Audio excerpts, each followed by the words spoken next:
A fifth-round pick isn't supposed to dominate headlines. They're supposed to develop quietly, maybe fight for a roster spot, maybe become a backup if everything goes right. That's the unwritten rule every fan understands. But somehow, in the middle of a rookie class filled with first-round quarterbacks and top 10 superstars, one name broke the pattern: Shedeur Sanders. Because right now, the most purchased rookie jersey doesn't belong to the #1 overall pick. It doesn't belong to the highest-paid rookie. And it definitely doesn't belong to the most hyped prospect coming out of the draft. It belongs to pick 144. For the first time anyone can remember, a late-round quarterback jumped past the entire class in merchandise demand. Fans didn't just buy a jersey, they cleared out his personal website first, then flooded league stores afterward. That kind of reaction doesn't happen from a stat line, especially before a career even gets fully established. So naturally, analysts tried to explain it. Some called it hype. Some called it controversy. Others said it was just name recognition. But then former MVP Cam Newton said something that changed the conversation completely. This wasn't a player gaining popularity. This was a movement forming in real time. And once the revenue numbers started surfacing, the situation stopped looking surprising. It started looking historic. When a former MVP pauses mid-conversation just to process a number, you know something unusual is happening. That's exactly what happened when Cam Newton started breaking down the merchandise data around Shedeur Sanders. At first, it sounded like a normal rookie buzz story, until the revenue estimate appeared. Roughly tens of millions generated through jerseys alone during a rookie season window. Not playoff success. Not an MVP run. Not even years of dominance. A rookie. Cam didn't frame it as popularity. He framed it as influence, the kind that veteran stars usually spend a decade building, because most rookies need production before attention. Here, attention showed up first, and production expectations came after. That flips the traditional order of football stardom. Normally, the league decides who becomes a face of the sport.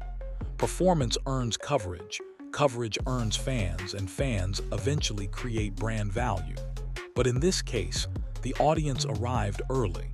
The market reacted before the career even had time to stabilize. And that's why Cam called him a cultural icon instead of a promising quarterback. The numbers suggested people weren't waiting to see if he mattered. They had already decided he did. Which raises a bigger question. If fans committed before results, then the support wasn't coming from touchdowns alone. It was coming from what he represented. The numbers alone don't explain loyalty. Plenty of hyped rookies sell jerseys for a week, then the excitement fades.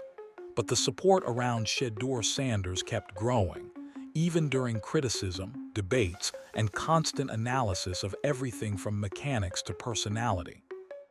That's because fans weren't reacting only to performance, they were reacting to identity. Throughout the pre-draft process, conversations followed him everywhere. Confidence was called arrogance. Composure was called privilege. Even interviews were dissected like evidence instead of personality. The discussion rarely stayed about football for long. Instead of shrinking from it, he leaned into it. And that difference mattered. People connected to the consistency. The same tone in interviews, the same confidence on the field, the same presence online. No personality shift to fit expectations. No attempt to act like a different quarterback depending on the audience. That authenticity created trust, and trust creates investment. Much of that approach traces back to Deion Sanders, the long-standing emphasis on preparation, branding, and mindset long before the professional level. The message was simple: don't wait for the league to define you. So when fans bought jerseys, they weren't just buying a rookie season. They were buying belief. And once belief drives support, the impact usually spreads beyond the sport itself. The real evaluation didn't happen on a highlight reel. It happened behind closed doors. Every rookie quarterback faces the same unspoken challenge. Veterans don't care about draft position, social media followers, or hype. They care about preparation, command, accountability. That's where narratives either collapse or grow stronger. Early reports suggested teammates were watching closely, not judging personality but routine, film study, communication, timing routes after practice. The small habits quarterbacks can't fake for long. And this is where the tone quietly shifted. Instead of forcing leadership, Shedeur Sanders reportedly approached it differently. He asked questions first, listened more than he spoke. Then, once comfortable, began directing traffic with confidence. That progression mattered more than any preseason stat line. Veterans don't rally behind speeches. They rally behind reliability. Receivers knew where the ball would be. Linemen understood cadence rhythm.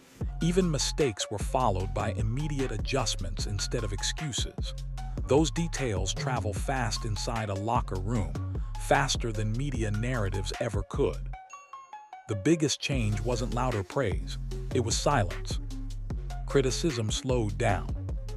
When teammates stop questioning and start expecting, that's usually the first sign of acceptance. Not celebrity acceptance, football acceptance. But earning a locker room is only half the battle. Because once teammates buy in, the outside pressure actually gets heavier. Acceptance inside the building didn't quiet the outside noise, it amplified it. Once a rookie quarterback shows real command, expectations jump overnight. Suddenly, every throw becomes a statement, every interview becomes a headline, and every decision becomes a debate. That spotlight followed Shedeur Sanders everywhere. Some analysts focused on mechanics, others questioned leadership style, and online discussions went even further, turning normal rookie learning curves into dramatic storylines. One week he was the future, the next week he was overhyped. The cycle repeated constantly. That's the strange part of attention. Improvement doesn't slow criticism, it multiplies it. Rumors started circulating about how teams viewed his personality. Reports claimed certain evaluators loved the confidence, while others preferred quieter quarterbacks. None of it confirmed, but it kept the conversation alive. The narrative became less about throws and more about perception. Instead of pushing back, he kept answers measured. No public frustration, no emotional reactions, just controlled responses that revealed almost nothing. And that restraint did something unexpected. It frustrated critics, because controversy feeds on reaction. Without reaction, speculation has nowhere to land. The louder the outside voices got, the calmer he appeared, and that contrast became part of the story itself. But pressure doesn't disappear. It just changes form, and the next phase would test something far more important than public opinion. Public debate is loud, but organizational expectations are quiet and far heavier. Once meetings begin and game plans install, the conversation changes from potential to responsibility. Coaches don't evaluate personality, they evaluate execution under pressure. That's where rookies usually feel the reality of the league. Inside the building, the focus around Shedeur Sanders reportedly centered on decision speed. Not arm strength, not accuracy, processing. How quickly he could diagnose coverage, adjust protection, and move to the correct read before defenders close space. The playbook doesn't reward confidence, it punishes hesitation. Early practices tested that constantly. Defensive looks disguised late, blitzes shown then dropped, coverage rotating after the snap. Designed confusion. The goal wasn't to make him fail, but to see how fast recovery happened after mistakes. And recovery became the evaluation. Instead of forcing hero throws, he reset, took checkdowns, lived for the next play. Coaches often value restraint more than highlight attempts because it shows control over ego. Quarterbacks who survive long careers rarely win every snap, they manage damage. That shift mattered. The conversation slowly moved from "can he handle attention" to "can the offense function through him?" That's a much bigger step, because franchises don't build schemes around marketing, they build around reliability. But once coaches start trusting decisions, teammates start expecting wins, and expectation creates a pressure no rookie can avoid. There's always a turning point, not a single throw, not a stat line, but a feeling. The moment viewers stop watching a rookie and start watching a quarterback. For Shedeur Sanders, that shift came quietly, not from a deep bomb or viral highlight, but from routine plays becoming predictable in the best way. Third and medium conversions, clean audibles, drives that didn't panic after a bad snap. Consistency is less exciting than flashes, yet it convinces people faster. Broadcast conversations started sounding different. Instead of explaining what he might become, analysts began describing what he was already doing: controlling tempo, manipulating defenders with eyes, managing clock without rushing. Subtle details casual viewers usually miss, but teammates instantly recognize. Fans picked up on it too. The reaction online moved from debates about hype to arguments about ceilings. That's a major change. When discussion shifts from legitimacy to projection, acceptance has already happened. And interestingly, the confidence looked calmer than before. Not performative, not forced, just natural command. The same composure he'd shown earlier now carried proof behind it. But recognition brings another challenge. Because once people believe you belong, they stop grading you as a rookie and start judging you against veterans. The moment expectations change, so does the grading scale. Once fans and analysts stop saying "for a rookie," the protection disappears. Every mistake becomes magnified. Every interception gets compared to veterans. Every stalled drive sparks debate about long-term ceilings. That's the invisible jump most young quarterbacks struggle with. For Shedeur Sanders, that transition happened faster than usual. Instead of conversations about development timelines, discussions shifted toward leadership. Could he elevate teammates? Could he close tight games? Could he adjust when defenses adapted? Those are franchise-level questions, not rookie survival questions.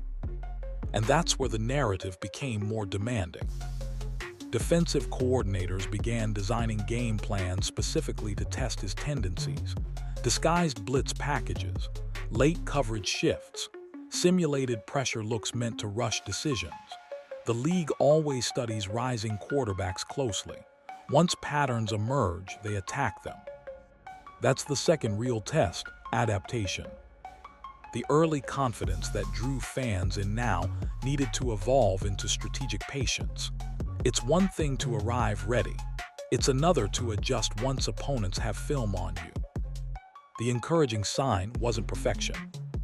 It was correction. Subtle tweaks in timing, smarter throwaways, reduced forced passes, growth visible week to week. Those details don't trend on social media, but coaches track them obsessively. And that steady adjustment suggested something important. This wasn't a flash of popularity carrying performance. It was performance learning how to match expectation. By this point, the conversation wasn't really about a single season anymore. It became about trajectory. Early hype can come from highlights. Acceptance comes from stability. But long-term belief only forms when improvement keeps showing up after defenses adjust, after media narratives swing, and after expectations stop being forgiving. That's the phase Shedeur Sanders appeared to enter, the phase where people stop asking if he belongs and start wondering how far it goes. Fans now debate future ceilings instead of present legitimacy. Analysts talk about system building rather than player development. Even criticism sounds different, more technical, less personal. That shift signals permanence in the league more than any statistic ever could. Because in professional football, attention fades quickly unless performance sustains it. And what made the situation unique wasn't just talent or preparation, it was consistency of identity. The same composure during hype remained during doubt. The same confidence during debate stayed during acceptance. No major personality pivot to fit public opinion. That continuity creates trust over time. Whether he becomes elite, very good, or simply reliable won't be decided by a single season. It'll be decided by adaptation cycles, how often growth follows pressure. But the early pattern suggested something organizations value most: stability under scrutiny. And in a position where franchises spend decades searching for certainty, even the possibility of that changes everything. In the end, the story was never just about a debut, a stat line, or even a season. It was about perception turning into expectation. At first, people watched Shedeur Sanders out of curiosity. The name, the spotlight, the attention surrounding every move. Then they watched to evaluate. Then they watched to debate. And eventually, they simply watched to see if their team could win with him on the field. That progression matters more than any single performance. Quarterbacks enter the league with talent all the time. Very few transition into responsibility this quickly. The difference isn't perfection, it's the ability to make teammates calmer, coaches confident, and fans patient even during mistakes. When belief survives adversity, it stops being hype. It becomes foundation. There will still be criticism. There will still be bad games. Every franchise quarterback experiences both. But the conversation has already changed from "is he ready?" to "how good can he become?" And that question only appears when the league senses long-term presence. The real test now isn't arrival, it's endurance. Can growth continue after opponents fully adjust? Can leadership hold when expectations rise higher? Can consistency outlast excitement? Because careers aren't defined by the moment people notice you. They're defined by how long they never stop noticing. And that's the stage where everything truly begins.